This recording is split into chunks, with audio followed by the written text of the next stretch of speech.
लक्ष्मी नारायण श्रीमन नारायण लक्ष्मी नारायण श्रीमन नारायण नारायण नारायण श्रीमन नारायण नारायण नारायण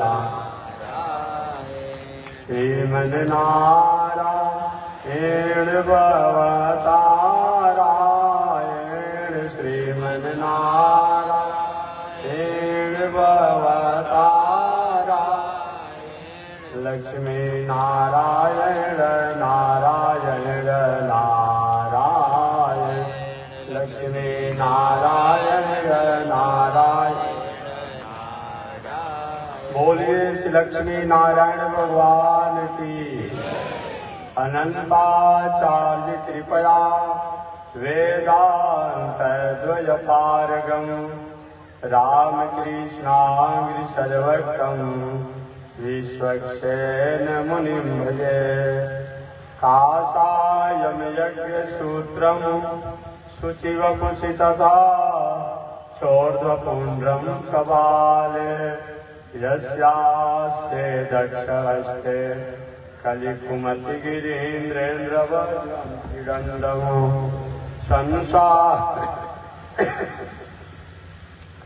संसाराग्नि प्रशान्त्यै धृतजलममलं दारुपात्रं पवित्रं श्रीविश्वक्सेन सूर्य पदकमलयुगं श्रेयसे संश्रयामि लक्ष्मीनाथ समारंभा नाथयामुनमध्यमाम् अस्मदाचार्यपर्यन्तां वन्दे गुरो परम्पराम् नारायणाय विद्महे वासुदेवाय धीमहि तन्नो विष्णु प्रचोदयात् महालक्ष्म्यै च विद्महे विष्णुपत्न्यै च धीमहि तन्नो लक्ष्मी प्रचोदयात् तन्नो लक्ष्मी प्रचोदयात्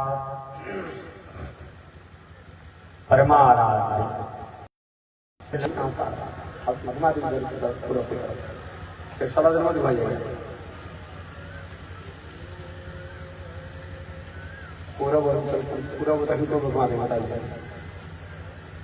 पूर्व दक्षिण कुंभ घुमा दीजिए।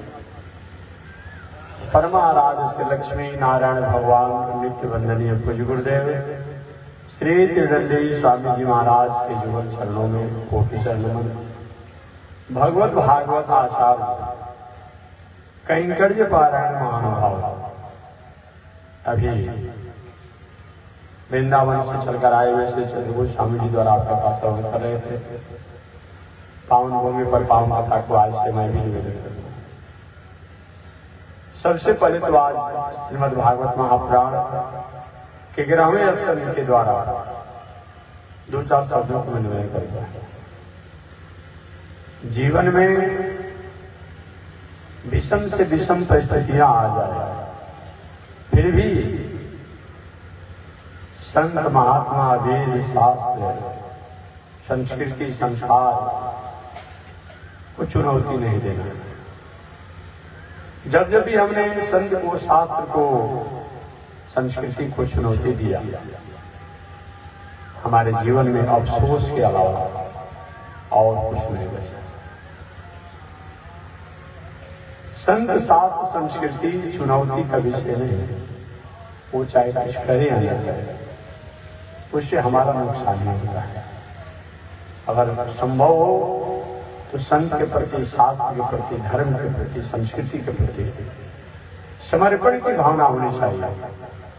समर्पण की भावना अगर नहीं हो पा रही है तो चुनौती मिलती है। यही श्रीमद् भागवत महापुराण के 11वें स्कंद की कथा के द्वारा हम और कथा जानेंगे। भगवान श्री कृष्ण का परिवार बहुत बड़ा है। कितना बड़ा है वाणी से अभिव्यक्त करना पूरी सामर्थ्य है। बस इतना ही जान लेंगे कि 56 करोड़ ब्राह्मण आचार्य भगवान श्री कृष्ण के कुल खानदान वंश परंपरा जो पीढ़ी दर पीढ़ी से थी, उन सभी लोगों को शिक्षा के लिए आचार्यों की नियुक्ति हुई थी। अब इससे अनुमान आप लगाएंगे कि कितना जनसंख्या है। 56 करोड़ तो ब्राह्मण आचार्य हो गए, 10 लड़कियों पर एक आचार्य की नियुक्ति हुई थी, तो 56 करोड़ में 10 का गुणा कर दीजिएगा।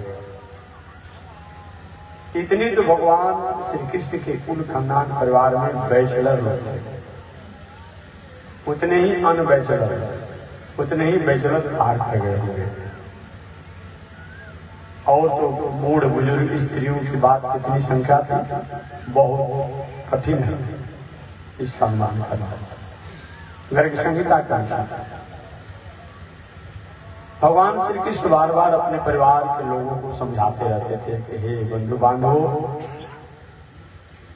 समान सत्कार आदर की भावना आप में नहीं है, कोई बात नहीं, लेकिन समान आदर की जगह पर अगर किसी के प्रति आप क्रोध, अपमान और अवहेलना की बात करते हो संत शास्त्र के प्रति, तो हम सब ब्रह्म होने के बाद भी, ईश्वर होने के बाद भी, भगवान होने के बाद भी मैं आपकी रक्षा नहीं कर पाऊंगा। कुछ बालक सुने, कुछ बालक नहीं सुने, कुछ माने, कुछ नहीं माने, कुछ समझे, कुछ नहीं समझे। ऐसे भी 100 वर्ष उम्र जब अधिक हो जाती है तो हम लोग के घर में थोड़ी सी वेट कमजोर हो जाता है, चाहे वो देश के राष्ट्राध्यक्ष क्यों न हो, चाहे प्रदेश का राष्ट्राध्यक्ष क्यों न हो, प्रदेश के संचालन करने वाले क्यों न हो, या जिला के, गांव के, जो कुछ भी कोई भी हो, थोड़ा सा ग्राफ हो जाता है। कितनी भी सुंदर सूक्तियां वो कहेंगे, कितनी भी राष्ट्र के लिए, समाज के लिए, परिवार के लिए अच्छी बात कहेंगे, सुनने वाला व्यक्ति सुन तो लेता है, लेकिन मन में ही भावना होती है कि थोड़ी सी उम्र का प्रभाव आता है। अगर कहीं संस्कारी है, मर्यादा वाला है, तो क्या कहेगा, पिताजी पर, बाबा पर, दादा पर, चाचा पर, भाइया पर, ये उम्र का प्रभाव है। आप थोड़ा अनुशासन विहीन होगा तो कहेगा कि पिताजी का, बाबा का दिमाग खराब है। ऐसा आप चाहते हो कि सर्टिफिकेट हम ले लें, डॉक्टर भले आपको पागल का सर्टिफिकेट नहीं दिया, लेकिन घर वाले लोग पागल का सर्टिफिकेट दे ही देते हैं। डॉक्टर नहीं देते हैं, वो तो भाई जब पगलाएंगे तब ना पागल सर्टिफिकेट देंगे। लेकिन परिवार के लोग अगर उम्र जीवी 80, 90, 100 होने लगता है तो यही सर्टिफिकेट देता है कि बाबा, दादा, चाचा, अमुक जो है थोड़ा इनके दिमाग हल्का हो गया है, उम्र का प्रभाव है, हो सकता है कहीं पगला गया। अतः चाहिए घर परिवार में रहने वालों को कि जिसके लिए हम सब कुछ करते हैं, घर से लेकर, द्वार से लेकर, दलान से लेकर, मकान से लेकर, परिवार से लेकर, सब कुछ उन्हीं के लिए करना है। अगर वो लोग हमारी बातों को यकीन नहीं करते हैं, ध्यान नहीं देते हैं, तो धीरे धीरे उनको सलाह देना चाहिए, क्योंकि कोई बहुत फायदा नहीं होगा। लेकिन हो नहीं पाता। अब बूढ़े बाबा जी हैं, मरने वाले हैं, छोटा सा 2 वर्ष का बालक है, 2.5 वर्ष का है, 3 वर्ष का है, कुछ दुनिया की कुछ नहीं करता है। चाहते हैं कि छोटा नाती है, बेटा है, अमुक है, हमारे पास में बैठे, फिरती भाषा में 2-4 मिनट 10 मिनट तक बोले तो वो भी उनके बाँह छोड़ा कर भाग जाता है, उसके पास में टाइम नहीं है। और बताइए, छोटा बालक को जब टाइम नहीं है आपके पास बैठने का, तो जो युवावस्था में उनके पास टाइम है नहीं। इसी ऐसे जान करके फिर भी बाबा क्या करते हैं, उन लोगों को पकड़ करके रखते हैं। स्नेह जाता नहीं है, तृष्णा तू न गई मेरे मन से, कृष्णा न आवे मन में, तृष्णा न जाए मन से, जतन करूं बारंबार। तृष्णाएं जाती नहीं है, कृष्ण आते नहीं है, प्रयास तो हम बार बार करते हैं। ऐसी स्थितियां बनती हैं। लेकिन जीवन में, घर में, परिवार में ऐसी परिस्थितियां आती हो तो जिम्मेदारी धीरे धीरे परिवार के लोगों को देते जाइए। बनाना होगा तो बनाएगा, बिगाड़ना होगा तो बिगाड़ेगा, कम से कम बिगाड़ेगा भी।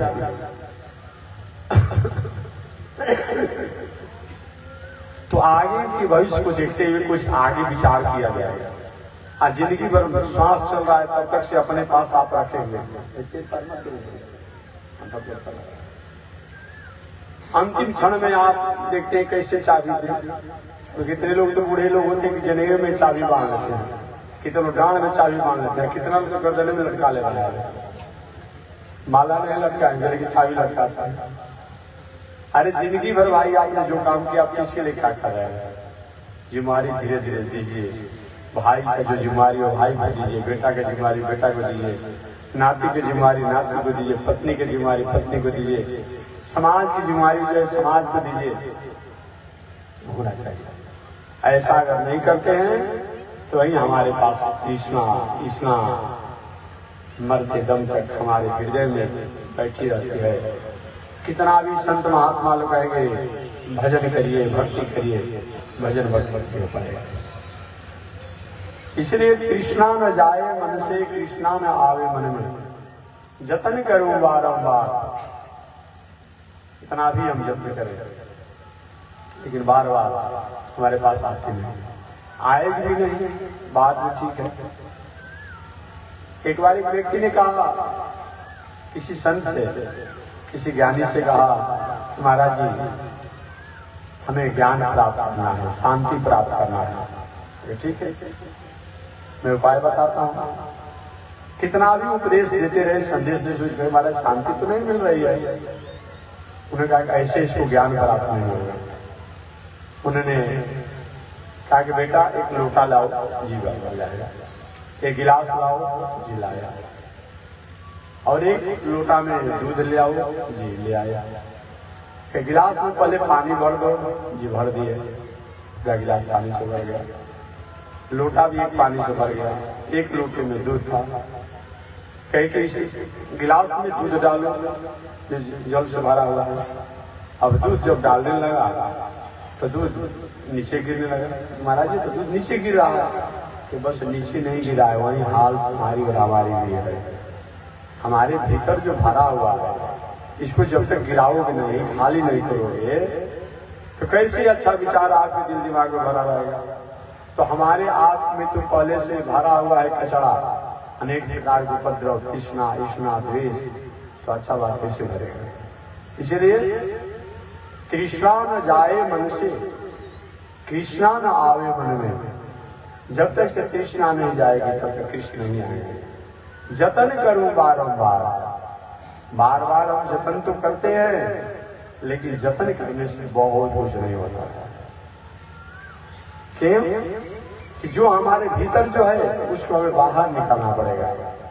जब खाली होगा तभी भगवान निवास करेंगे। आपने कभी सुना होगा राम जी की कथा, सुने होंगे। भगवान श्री राम की कथा आती है, अलग अलग तिथियों के अलग अलग देवता कहे जाते हैं। कोई प्रतिपदा का है, कोई द्वितीया का है, कोई तृतीया का है, कोई चौथ का, कोई पंचमी का।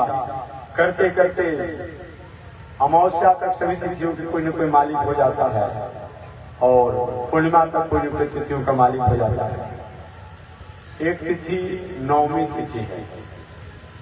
नौमी तिथि को आज भी ज्योतिषी लोग रिक्ता तिथि मानते हैं। इसमें अच्छे लोग कोई अच्छा काम नहीं करना चाहते। नौमी तिथि की बारी आई। एक बार सोचिए, जब आखिर हमारे में रिक्ता है, दोष माना जाता है, ज्योतिषी लोग मानते हैं, तो हमको आखिर तिथि बनाया ही क्यों गया? ब्रह्मा जी के पास रिक्ता तिथि गई और रिक्ता ने कहा, बाबा अगर हमारे में इतना दोष है तो हमको तिथि को आपने बनाया क्यों? नहीं बनाना चाहिए था। ब्रह्मा जी कहते देखो मेरे पास समाधान नहीं है, तुम चले जाओ भगवान के पास। भगवान के पास गए। भगवान ने कहा कि रिक्ता तिथि जहाँ रिक्त होता है वही मेरा डेरा होता है, वही मेरा वास होता है, वही मेरा निवास होता है। वही त्रेता युग में भगवान श्री राम वही रिक्ता तिथि नौमी को इस संसार में जन्म दिया और वो रिक्ता रह गई। जो भी अच्छा काम करना हो रामनवमी के अवसर पर, नवमी के अवसर कर लीजिए, अभी नहीं यही होना चाहिए। तो हमारे आपके भीतर जब तक से खाली नहीं रहेगा तब तक से अच्छी चीजों को कैसे हम बढ़ पाएंगे। इसीलिए हमें भीतर खाली रखना चाहिए। और क्या करना चाहिए? संसार के व्यवहारों से हमेशा भरे रहना चाहिए। क्या चाहिए? संसार के व्यवहारों से हमें भरे रहना चाहिए, माने एक मिनट भी खाली नहीं रहना चाहिए। लेकिन भीतर जो है हमेशा खाली रखना चाहिए, ताकि वह ईश्वर, वह सत्य, वह ब्रह्म, वह संस्कृति हमारे जीवन में भीतर रहे। लेकिन हम लोग क्या करते हैं? हम लोग भीतर बहुत भर देते हैं, बाहर खाली रहना चाहते हैं। एक बार एक संत जी ने, बहुत बड़े अच्छे संत थे, एक महात्मा सुनकर मुलाकात हुई और वही संत थे कि महाराज जी मैं कुछ सिद्धि चाहता हूँ, जैसे आजकल कुछ लोग सिद्धि चाहते हैं। अरे सिद्धि हमारे जीवन का सदाचार जो है वही सिद्धि है, हमारे जीवन का पुरुषार्थ जो है वही सिद्धि है, हमारे जीवन का कर्तव्य जो है वही सिद्धि है। इस मनुष्य के जीवन में कर्तव्य करने का कहीं प्रेरणा प्राप्त हो गया, सदाचार का प्रेरणा प्राप्त हो गया, इससे बड़ा और कोई सिद्धि नहीं होती है। सांसारिक सिद्धियां तो कुछ समय के लिए हमारे आपके पास आएगी और कुछ ही समय के बाद हमारे पास चली जाएगी। कभी कभी गांव में घूमने वाले किसी तांत्रिकों को देखा होगा आपने, घूमते रहते हैं, आते रहते हैं। हम लोग भी जब पढ़ते थे कॉलेज में, तो कॉलेज में कभी कभी कुछ आ जाते थे जादूगर, तो ऐसा करके कॉलेज में पढ़ने को देखने को मिलता था। अब आया हुआ जादूगर कपारे पर चाय बना, बिना चाय का, बिना दूध का और बिना स्टोव का कपारे पर चाय बना, और सबको पिला भी देता है। थोड़ा थोड़ा 2-4 लोगों को पिला भी देता है। बालू से चीनी बना देता है, रबड़ से सांप बना देता है। कभी मुंह से इतना नोटों की गड्डी निकालेगा कि मालूम पड़ेगा भाई क्या जरूरत है सरकार के दिन श्रम करने के लिए, चाहे किसी प्रकार का कोई चीज ऊपर नीचे चढ़ते रहे, किसी को पकड़ करके पूरा नोट छपवा दिया जाए। लेकिन ये भी 5 मिनट के बाद करता क्या है? बाबा 5 रुपया, बाबा 10 रुपया, सलाम करता बाबा। अरे भाई तुम तो नोट की गड्डी निकाल रहा था, तुम सलाम क्यों कर रहे हो? कहता है कि दिखाने की विद्या है, ये जादूगरी विद्या है। जैसे माइक बजाने की विद्या है, लाइट जलाने की विद्या है, मोटरसाइकिल 4 व्हीलर गाड़ी चलाने की विद्या है, उसी प्रकार से जादूगरी विद्या भी है। ये कोई बहुत उपलब्धियां नहीं है, लेकिन आज इसी को लोग उपलब्धियां मान लिया है। अब कितना लोग पूंजी निकालता है, अपना पूंजी पहले निकालो ना तुम। अरे भाई 100 को बात आप कहेंगे तो 5 को बात अगर क्या हो किसी न किसी पर लागू हो जाएगा। अगर ये बात हो कि आप 100 में 100 बात लागू तो कुछ बात है वो समझ में आ सकती है। आप इस 100 को बात कहेंगे, 100 में से 5 को 10 को बात शब्द हो जाएगा। अब पूंजी निकालना है, जब उनके पूंजी निकालने से जब सब कुछ होने वाला हो तो काहे के ये सब दुनिया में आजकल जो अनेक प्रकार वैज्ञानिक तकनीकी या बहुत प्रकार की चीजें निकाल सकता है, उसी सब काम कर लेते। नहीं, ये सब चीज है, ये विद्या है।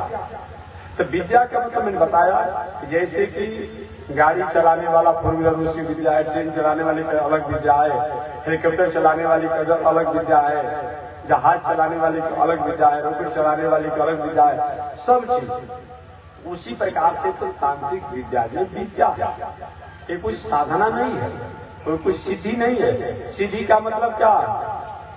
अबना नसानी अबना न सही हो, जो बीत गई सो बात गई। कायेन वाचा मनसेन्द्रियैर्वा बोध्यात्मना वा स्मृत स्वभावात् करोमि यद्यत् सकलं परस्मै नारायणाय समर्पयेत्। ये सिद्धि है। आप लोग पढ़ते समय देखोगे आज भी जहाँ कहाँ रोड पर कुछ लगा करके कुछ ऐसे लोग होते हैं जो कि सुगा पिंजड़ा में रहता है, 100, 200, 500, 1000 चिट्ठी उसमें। अब बताइए, अब सुगा जो है गेहूं से निकलवाइए चिट्ठी निकाल देता है। आप वहीं कहीं 5 दिन के बाद जाइए तो वही चिट्ठी नहीं निकालेगा, दूसरा चिट्ठी निकालेगा। आप पुनः सुबह में जो निकाले हैं रात में जाइए तो दूसरा चिट्ठी निकालेगा। तो हमारा सही में चिट्ठी एक ही तरह का निकलना चाहिए ना। एक पहले निकाला हो चिट्ठी, दूसरा अभी दूसरा अभी दूसरा, क्या मतलब होता है? ये सब विद्या है। विद्या के प्रति हमें किसी प्रकार का, क्योंकि सब विद्या है। कभी आपने रस्सी पर चलते हुए देखा होगा, वो भी विद्या है जी, सब चल लेगा। आपने ऐसा भी देखा होगा, अभी हम लोग हालांकि सिखाने का चीज नहीं है, कुंभ भी लगा था प्रयागराज में, ऐसे ऐसे जो साधु लोग थे मत पूछिए, चारों तरफ से बबूर का कांट बिछाया गया था और उसी पर उगारे निगारे लंगोटी बांध करके सुते गए। हम लोग थोड़ा सा काट दो ज्यादा परेशानी हो जाती है, वो भी उनको सुतने का तरीका है, विद्या है। बहुत देखते हो कि लोग 84 को गोईठा का लकड़ी का आग लगाकर बीच में बैठ जाते हैं, असाधारण को तो हम परेशान हो जाते हैं, वो विद्या है। ये सब चीजों को हमें इस प्रकार से नहीं कि सीधी नहीं है। सीधी का मतलब क्या हो रहा है? अष्ट सिद्धि नवनिधि के दाता असवर दीन जान की माता। मन में आपका संकल्प होगा वो काम हो जाए, ये सीधी तो बात समझ में आती है। लेकिन ये जादूगरी विद्या जो दिखाते हैं, मदारी विद्या जो दिखाते हैं, सीधी नहीं है विद्या। ये समाज को आकर्षित करने का, प्रलोभित करने की विद्या है, आज की नहीं है। ये अनादिकाल की विद्या है, ये भी विद्या है। अभी मैं कुछ दिन पहले था तो हमसे अच्छे विद्वान कहे कि महाराज जी ये भी तो विद्याएं होती है। हम भी पढ़े हैं, एक उड़ीस तंत्र विद्या ही है, उसमें पढ़े लिखे होंगे, हम तो पढ़े हैं उसको। इतना उपद्रव उसमें लिखा हुआ है, इतना उपद्रव लिखा हुआ है, महाराज मोहन शासन अमुक अमुक, उनको फंसाना, उनको परेशान करना, इसको लिखा हुआ है उड़ीस तंत्र। क्या हो जाएगा? लेकिन वहां लिखा भी है, जो किताब ऐसा तंत्र मंत्र जादू का है, वहां लिखा है सावधान, ऐसे काम करने वाले व्यक्ति अधोगति को प्राप्त करते हैं, अधःपतन को प्राप्त करते हैं, उनका नरक होता है। जैसे सिगरेट पीने वाले को कभी सिगरेट पर जो लिखा है पढ़ना चाहिए, छोटा अक्षर में पतला अक्षर लिखा है कि स्वास्थ्य के लिए हानिकारक। अंग्रेजी में लिखा है, मैं हिंदी बता दिया, प्रश्नों की लिखा है लेकिन उसको हिंदी बताते हैं। लिखा है पतला अक्षर में स्वास्थ्य के लिए हानिकारक है, इसीलिए कंपनी वाले ने लिख दिया कि कोई हमारे प्रदेश नहीं करेगा कि सिगरेट पीने से हमको दमा हो गया, हमको टीबी हो गया, हमारा लीवर खराब हो गया, तो हमारा किडनी खराब हो गया, तो हार्ट खराब हो गया, आप किस नहीं कर सकते। क्या साहब अंदर लिख दिया। इसीलिए तो मैं कहता हूँ ये सब सिद्धियां जो है आज के युग में, ये सब जादूगरी विद्या है, इसका कोई बहुत बड़ा महत्व नहीं है। हमने अपने पूज्य गुरुदेव श्री त्रिदंडी स्वामी महाराज आज से लगभग 35 वर्ष पहले की मैं बात, 35 वर्ष पहले हम लोग हरिद्वार में थे। एक महात्मा जी का बहुत बड़ा, आज कैसे कुछ लोग उभरे हुए हैं उफान में, तो था कि क्या महात्मा जी चाहते हैं तो हेलीकॉप्टर को यूं कर देते हैं रुक जाता है, जहाज को यूं करते हैं तो रुक जाता है, रेल भी करते हैं तो रुक जाता है, गाड़ी की यूं करते रुक जाता है। तो इतना ही करने वाले हैं तो कहीं के सिग्नल की जरूरत है। इतना लाख लाख रुपया महीना दे करके स्टेशन बनाने का वही महात्मा जी पकड़ कर रख लिया जाता और सारा दुनिया के रिमोट पर। ये कोई मतलब होता है जी? अरे इतना धूम मचा हुआ था कि समझिए हरिद्वार से कौन जगह है जी, हर की पौड़ी से लोग जल उठा करके पैदल जाते थे और जाकर के दिल्ली के पास, नाम नहीं पता है, किसी उर्दू को लेकर उनका कोई अनुयायी होगा तो नाम नहीं पता है, किसी संगठन में दिल्ली के पास उनका था, वहां पैदल जाते तो उनको अभिषेक जल से। ठीक है, भावना में हम प्रेम में अपने गुरु के प्रति, पुरोहित के प्रति, अपने आदरणीय लोगों के प्रति अरे करना तो कोई आपत्ति नहीं है। आज भी कोई समाज से होता है, कोई रुपया से तोड़ता है, कोई सिक्का से तोड़ता है, कोई अमुक से तोड़ता है, भावना। लेकिन ये तरीका जो था हुआ क्या, अंत में बहुत बड़ी विषम परिस्थितियों से उनको संसार से उलझना पड़ा। कहाँ चले गया आपकी सिद्धि, कहाँ चले गया आपका? याद है कि जितने जादूगर होते हैं, जितने तांत्रिक हो, स्त्री हो, पुरुष हो, उनकी अंत में बहुत बड़ी परिस्थितियां होती है। बहुत नहीं कहेंगे, बहुत परिस्थितियां होती है। इसलिए ये सब कार्य करना अच्छी बात नहीं है। सिद्धि होनी चाहिए। सिद्धि क्या है? हम पूजा करते हैं, हम पाप करते हैं, हम जग करते हैं, हम दान करते हैं, हम तीर्थ करते हैं, हम व्रत करते हैं, हम भंडारा चलाते हैं, हम करते हैं। तो अगत्या जो है भगवान कहीं अलग थोड़े हैं, हमारे आँख के भीतर भी है, मंदिर में भी है, वैकुंठ में भी है। तो हम अच्छा जब काम करते हैं तो हमारी भावनाओं को भगवान स्वयं पूरा कर देते हैं। हम जो भावना किए वो काम हो गया, इससे बड़ा सिद्धि कुछ नहीं है। मन में हमने जो सोचा हमारे सोचने के अनुसार हर कार्य प्राय होते चले जा रहे हैं। अब इसी का मतलब है नहीं किसी के रास्ते में आप अटैची छीन लगिएगा। एक मैं बात नहीं करता, तो हमारे कर्मों के अनुसार हम जो भावनाएं होता है, ये भी सीधी है, ये भी सीधी है। हनुमान जी महाराज के मन में भावना आया कि हम बड़ा रूप बना ले, बन जाए, बन गए। आया कि हम छोटा से छोटा रूप में हो जाए, हो गया। लंकनी बहुत परेशान कर रही है, इसको अनुशासन होना चाहिए, हो गया। सुरसा बहुत परेशान कर रही है, अनुशासन हो गया। यही सीधियां है। सीधी कहीं दिखाने का चीज नहीं है, करने का चीज नहीं है। हमारे सत्कर्मों द्वारा जो हमें सत्य काम, इसी को सत्य काम सत्य संकल्प कहा जाता है। जो हमारी सत्य काम है, सत्य संकल्प है, वह सत्य काम और सत्य संकल्प और हो जाता है तो क्या है? सिद्धि। अष्ट सिद्धि नवनिधि के दाता, असवर दीन जानकी माता। मन जानकी की भक्ति करके हनुमान जी ने प्राप्त कर लिया। अष्ट सिद्धियां क्या है?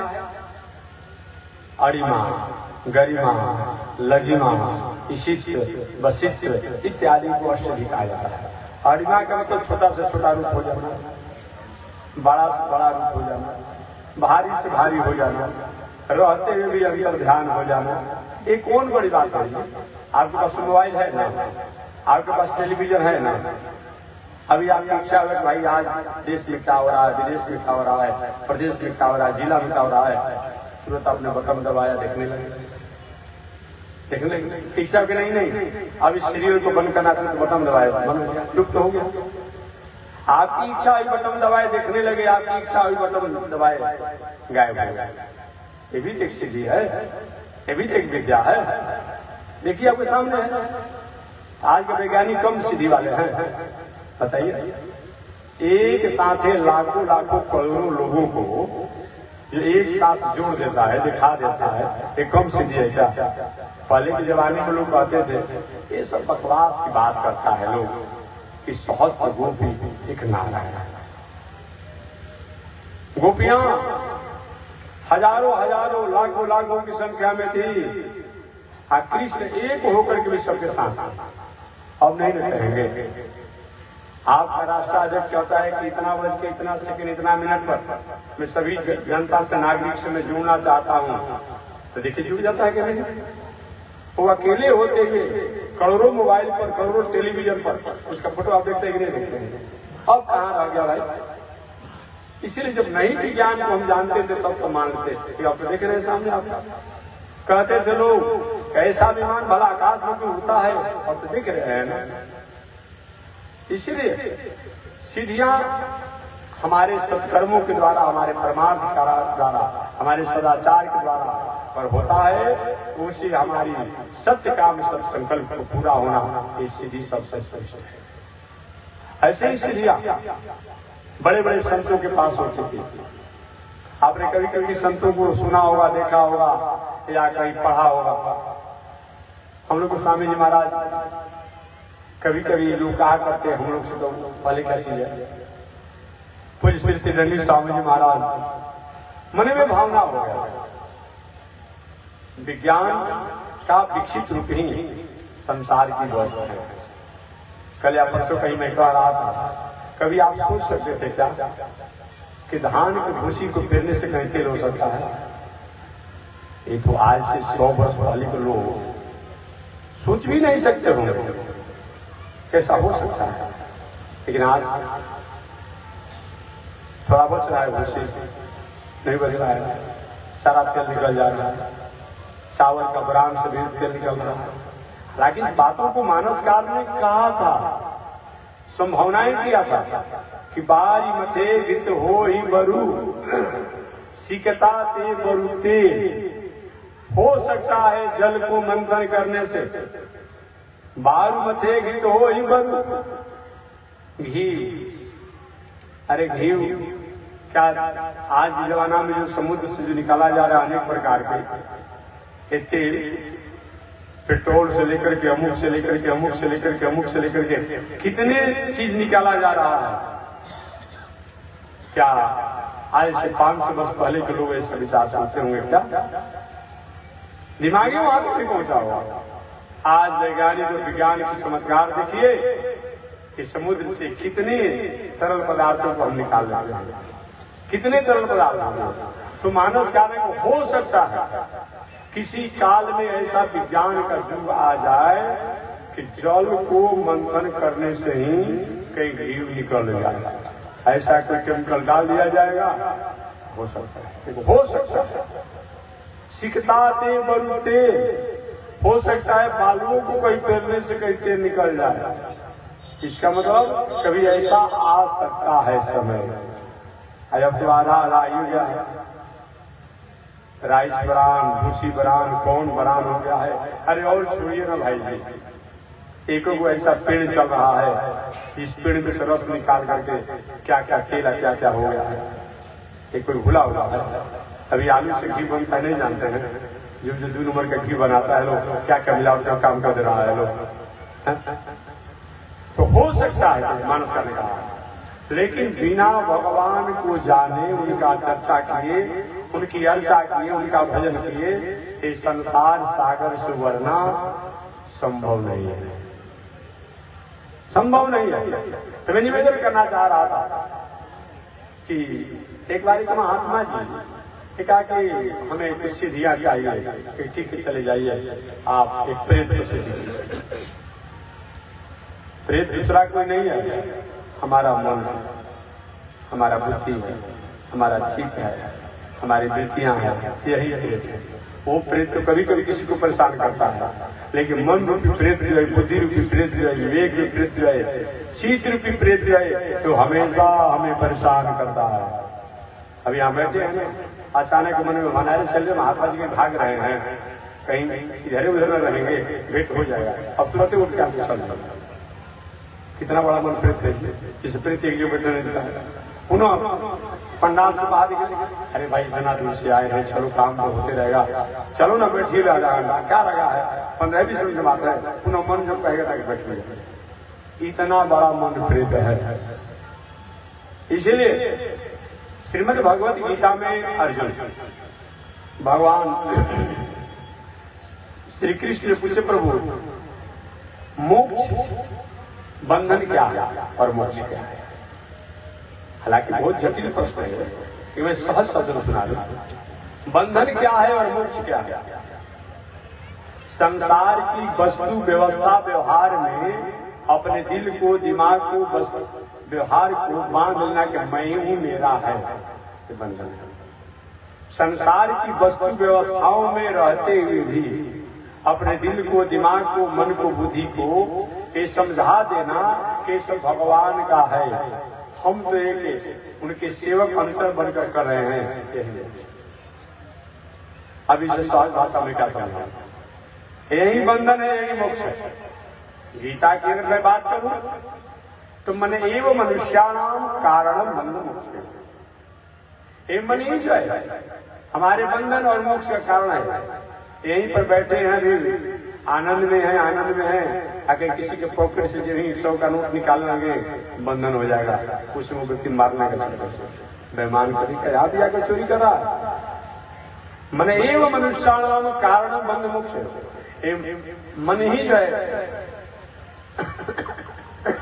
हमारी मन की वृत्तियां जो है, जो इंद्रियों से चंचल कर्मों को कराती है, यही बंधन है। और मन द्वारा, मन जो प्रेरित करके इंद्रियों द्वारा, चाहे हाथ हो, पैर हो, आंख हो, बिजली जो कुछ भी हो, इनके द्वारा जो अच्छे कर्म कराते हैं वही मन। और बात, मन के हारे हार है, मन के जीते जीत, मन ही मिलावत राम से, मन ही करते। हिमनी का सब खेड़ा है। मन अगर हमारा ठीक है तो सब ठीक है। तब तो आप महाराज जी कबीर की बात उठती तो सत्य हो गई ना कि मन चंगा तो कठौती में गंगा। ये कह सकते हैं कि कबीरदास ने कहा कि मन चंगा तो कठौती में गंगा। नहीं, कबीरदास तो आप बातों को जानिए। मन चंगा की अगर बात केवल मन चंगा माने आप सुनते हैं तो कबीरदास जी की उक्तियों में क्या उन्होंने राम को नहीं माना? क्या राम को नहीं जाना? अगर राम को नहीं माना, राम को नहीं जाना, और कबीर परंपरा में अगर आप नहीं मानते हैं तो अलग अलग जगहों पर उन लोग को तीर्थ में अपना आश्रम मठ बनाने की आवश्यकता है। क्या कबीर पंथ वालों का कोई आश्रम नहीं है? क्या उनके महान संत नहीं होते हैं? क्या उनका किताब नहीं होता है? जब एक ही राम है तो किताब हर लिखने की क्या जरूरत है? किताब में उसमें भजन लिखने की क्या जरूरत है? उसमें गायन लिखने की क्या जरूरत है? उसमें चरित्र लिखने की क्या जरूरत है? अरे भाई वही बात तो वेदों में लिखा हुआ है। कबीरदास ने अपने अनुभव के अनुसार चरित्र लिखा कि हमने भक्ति करके राम को इस प्रकार अपने जीवन में ऐसा समस्या पाया, ऐसा आनंद था।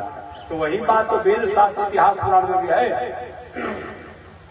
उस काल के जो लोग थे जिनके कारण भगवान की साधना आराधना करके बैठे, बाबू आप लोग शांति से बैठे अपने साधना आराधना करके क्या हमने प्राप्त किया? इस प्रकार से कोई भी वेद हो, इतिहास हो, पुराण हो, किसी में कोई अलग बात नहीं। भगवान का नाम है, गुण है, लीला है, धाम है, चरित्र।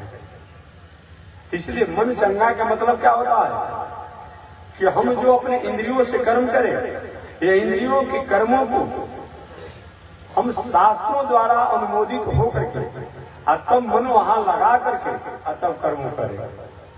इसी का नाम मन चंगा है। ये नहीं कि हम मंदिर में तो हैं लेकिन तन तो मंदिर में है, मन जो है वहां मंदिर में नहीं है, तो बहुत कुछ उससे हमें रिलीफ और प्राप्त होता है। महात्मा जी ने कहा कि हमें महाराज कुछ सिद्धियां चाहिए, तो महात्मा जी ने प्रेत सिद्धि का मंत्र। देखिए एक बात और मैं बताऊं, जो वैदिक मंत्रों की कहीं उपासना करके, अरे भाई वो भी एक विद्या, जिससे कैसे वैज्ञानिक किसी चीजों को, अच्छा ऐसे साधारण पानी से आप बिजली प्रकट कर लेंगे? नहीं करेंगे। अब वही पानी को बार बार जब करेंट पर चढ़ा करके, यानी पहले नहर पे बनता था, गंगा किनारे बना हुआ है और उससे बिजली प्रकट हो जाता है ना, ये सौर ऊर्जा बना हुआ है। ऐसे सूर्य कि क्या अपना बॉल रख देंगे, कनेक्शन लगा करके घर के तार पर बॉल बनेगा।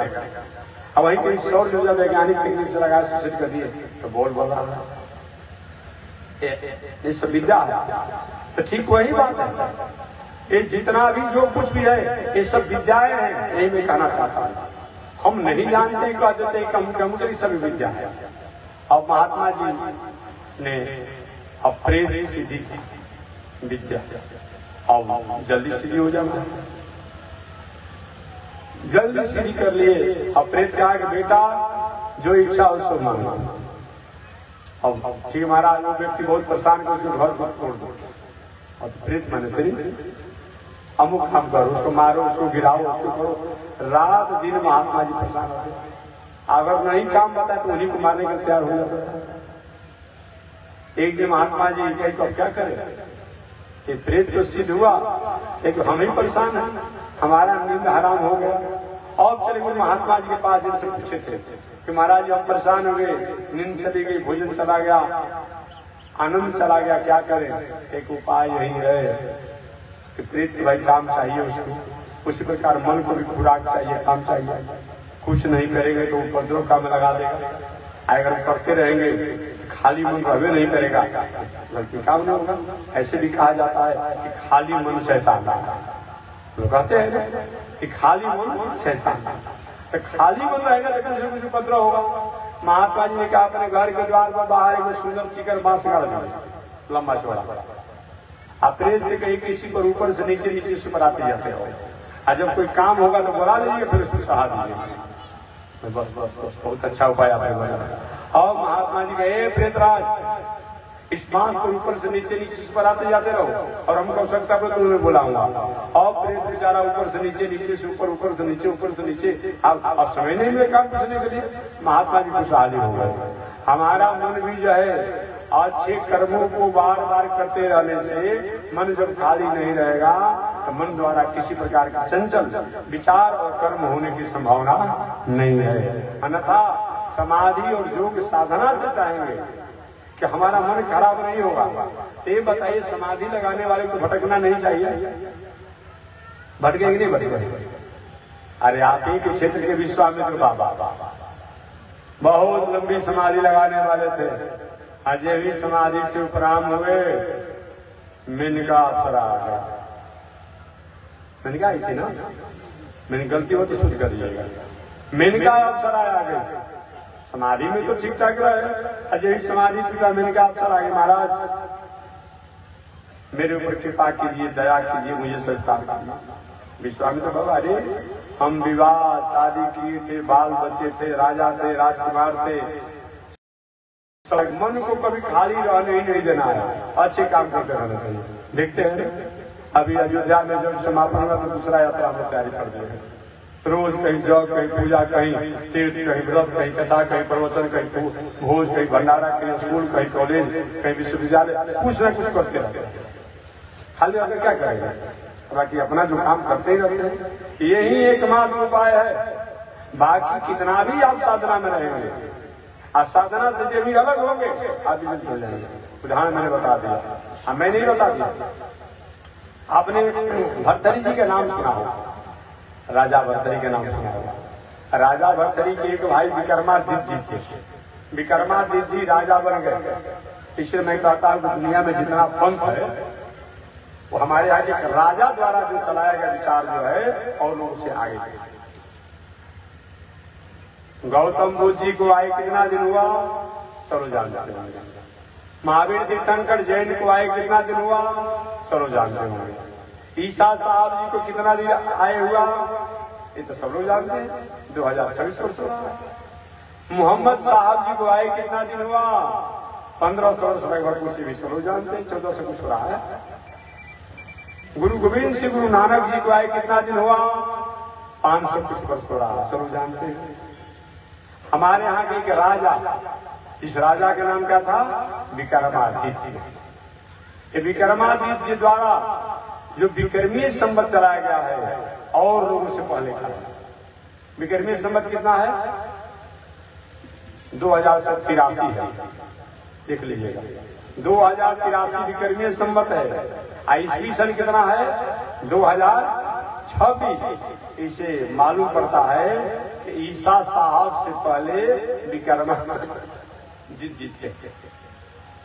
ईसा साहब से पहले विक्रमादित्य जी थे। मोहम्मद साहब जी को 1500 लगभग कहा जाता, 1400 कुछ या 1500 कहा जाता है। इससे पता चलता है कि मोहम्मद साहब से पहले विक्रमादित्य जी थे। स्पष्ट बात है। ईसा साहब, मूसा साहब और जितने लोग आए, तो हमारे यहाँ एक राजा जो थे जिन्होंने विक्रमीय संवत चलाया, वो और लोगों से आगे हैं। और की बात तो छोड़ दीजिए। इसलिए मैं निवेदन किया, भर्तरी जी, उनके एक भाई साधु हो गए, एक भाई राजा बन गए। तो विक्रमादित्य जी के एक भाई जो भर्तरी जी थे, वो भर्तरी जी ने एक श्लोक लिखा है, विश्वामित्र पराशर प्रवृत्तया। तो उनकी शब्द विश्वामित्र पराशर प्रवृत्तया। हे दुनिया में रहने वाले लोग, फलाहार करने से बहुत कुछ नहीं होगा। फलाहार इसलिए हम करते हैं कि शरीर में थोड़ा फुर्ती रहे, बहुत आलस न रहे। बाकी फलाहार करने से ही सब कुछ हो जाएगा तो नहीं। मृगा तो डूबे खा के रहता है, किचन सत्ता नहीं रहती है। मछली तो बहुत जले में रह जाती है, फिर भी देखिए कितने का नाम बताऊंगा। ये जो हमारे जीवन जीने की एक तरीका है कि फलाहार करना, दुआहार करना, अनाहार करना, जलाहार करना, खड़ेसरी होना, मौनी बाबा होना, निगडम्बर होना। इसी से कहीं अगर उन तत्वों को हम समझ सकते हैं, जान सकते हैं, ऐसी कोई बात नहीं है। ऐसी अगर कोई बात